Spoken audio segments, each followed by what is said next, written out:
Hello दोस्तों, स्वागत है आपका मेरी YouTube channel let's learn with Poonam में, जिसमें हम जीएस के अलग अलग टॉपिक को कवर करने वाले हैं जो आपके लिए परीक्षा की दृष्टि से बहुत इम्पॉर्टेंट है। आज हम ऐसा ही एक टॉपिक पढ़ने वाले हैं। आज हम पढ़ेंगे प्रधानमंत्री के कार्यकाल, उनकी शक्तियाँ और उनके कार्य। तो सबसे पहले हम ये जान लेते हैं कि हमारे देश में कितने प्रधानमंत्री हुए हैं। अब हमारे देश में पहले प्रधानमंत्री रहे पंडित जवाहरलाल नेहरू, जिन्होंने 1964 तक प्रधानमंत्री पद पर कार्य किया है। इन्होंने 17 बार लाल किले पर झंडा फहराया है और इनका कार्यकाल रहा है 1947 से 1964 तक।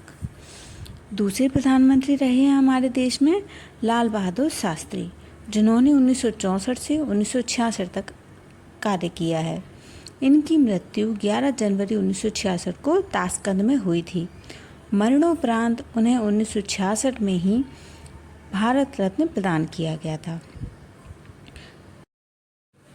मोरारजी देसाई 1977 से 1979 तक देश के प्रधानमंत्री रहे। 1979 से 1980 तक चौधरी चरण सिंह हमारे देश के प्रधानमंत्री रहे। इंदिरा जी वापस 1980 में प्रधानमंत्री बनी और उनकी मृत्यु 1984 में हुई। 1984 में इंदिरा जी की मृत्यु के बाद राजीव गांधी को देश का प्रधानमंत्री बनाया गया और कार्यकाल रहा 1984 से 1989 तक। 1989 से 1990 तक वीपी सिंह देश के प्रधानमंत्री रहे।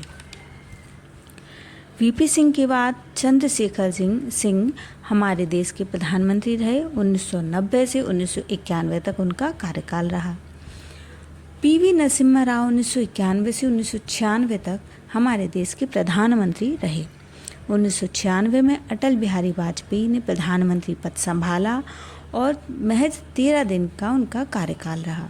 इसके बाद एच.डी. देवेगौड़ा ने लगभग साल भर तक प्रधानमंत्री पद संभाला। आई.के. गुजराल भी एच.डी. देवेगौड़ा के बाद प्रधानमंत्री पद पर रहे। 1998 से 1999 में अटल बिहारी वाजपेयी देश के प्रधानमंत्री बने। दोबारा अटल बिहारी वाजपेयी प्रधानमंत्री चुने गए और इस बार उन्होंने अपना कार्यकाल पूरा किया। 1999 से 2004 तक वो प्रधानमंत्री पद पर रहे। अटल जी के बाद मनमोहन सिंह देश के प्रधानमंत्री बने और 10 सालों के लिए उन्होंने इस पद को संभाला। उनका कार्यकाल 2004 से लेकर 2014 तक रहा।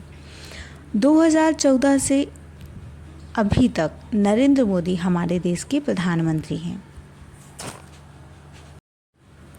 देश का सर्वोच्च कार्यकारी अधिकारी और सरकार का नेतृत्व करता किसी भी लोकतांत्रिक देश का प्रधानमंत्री ही होता है। भारत विश्व का सबसे बड़ा लोकतांत्रिक देश है। देश में सबसे महत्वपूर्ण पद होने के बाद भी प्रधानमंत्री का प्रत्यक्ष चुनाव नहीं होता है। संविधान के अनुसार राष्ट्र में सर्वोच्च राष्ट्रपति होता है, लेकिन वस्तुतः देश की शासन व्यवस्था की वागडोर प्रधानमंत्री के हाथों में ही रहती है। प्रधानमंत्री भारत में राजनीतिक प्रमुख होते हैं। प्रधानमंत्री देश में शासन व्यवस्था, रक्षा व्यवस्था, सुरक्षा, अहम नीतिगत फैसले, आर्थिक सामाजिक नीति, विदेश नीति, राष्ट्र नीति के निर्धारक होते हैं। देश की संवैधानिक संस्थाओं के प्रमुख की नियुक्ति से लेकर मंत्रिपरिषद के सदस्यों का चुनाव और उनके कार्यों के विभाजन में भी प्रधानमंत्री की भूमिका होती है। प्रधानमंत्री की नियुक्ति राष्ट्रपति द्वारा की जाती है। भारतीय संविधान के अनुसार 75(1) की शक्तियों का प्रयोग करते हुए देश के प्रधानमंत्री की नियुक्ति होती है। राष्ट्रपति तीसरी अनुसूची में वर्णित कर्तव्यों के तहत पद तथा गोपनीयता की शपथ प्रधानमंत्री को दिलाते हैं। प्रधानमंत्री की सुरक्षा में हर तरफ एसपीजी यानी विशेष सुरक्षा दल के जवान तैनात रहते हैं। पीएम की सुरक्षा में विशेष घेरों के तहत 1000 से ज़्यादा कमांडो तैनात रहते हैं। एसपीजी में लगभग 3000 जवान रहते हैं, जिन पर प्रधानमंत्री और पूर्व प्रधानमंत्री के परिजनों की सुरक्षा की जिम्मेदारी होती है। इन जवानों को अमेरिका की सीक्रेट सर्विस के तर्ज पर ट्रेनिंग मिलती है। सामान्यतः प्रधानमंत्री को वही वेतन भत्ते मिलते हैं जो एक संसद सदस्य को मिलते हैं। इसके अलावा व्यय विषयक भत्ता, यात्रा भत्ता, स्वास्थ्य भत्ता, अन्य सुविधाएं भी मिलती हैं। प्रधानमंत्री का मूल वेतन 50,000 रुपये प्रतिमाह होता है। सभी भत्तों और राशियों को मिलाकर प्रधानमंत्री की मासिक आय 1,60,000 प्रतिमाह होती है। प्रधानमंत्री का कार्यकाल पूर्ण होने के बाद एक निश्चित राशि में पेंशन प्रदान की जाती है।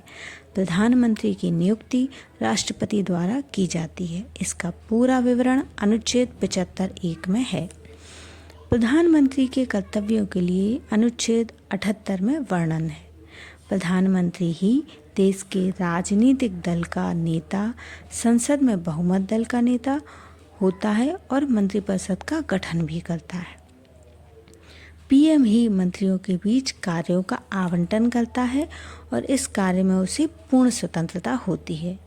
आवश्यकतानुसार किसी भी मंत्री को इस्तीफा देने के लिए कह सकता है। यदि उसके कहने पर कोई मंत्री इस्तीफा न दे तो मंत्रिपरिषद को भंग भी किया जा सकता है। मंत्रिपरिषद की बैठकों की अध्यक्षता भी प्रधानमंत्री करता है और मंत्रिपरिषद के कार्यों, निर्णयों और नीति निर्धारण में भी उसका पूर्ण दखल होता है। प्रशासन में उच्च सर्वोच्च पदाधिकारियों की नियुक्ति राष्ट्रपति प्रधानमंत्री के परामर्श से ही करते हैं, जैसे राज्यपाल, राजदूत, संघ लोक सेवा आयोग के अध्यक्ष, लोकपाल, मुख्य चुनाव आयुक्त आदि। इसके अलावा नीति आयोग, राष्ट्रीय विकास परिषद, राष्ट्रीय एकता परिषद, अंतर्राज्यीय परिषद और राष्ट्रीय जल संसाधन परिषद का अध्यक्ष प्रधानमंत्री ही होते हैं। अनुच्छेद 74 के तहत राष्ट्रपति द्वारा मंत्रिपरिषद का गठन किया जाता है, जिसके मुखिया प्रधानमंत्री होते हैं। उनकी सहायता और सुझाव के आधार पर राष्ट्रपति मंत्रिमंडल पर सहमति देते हैं।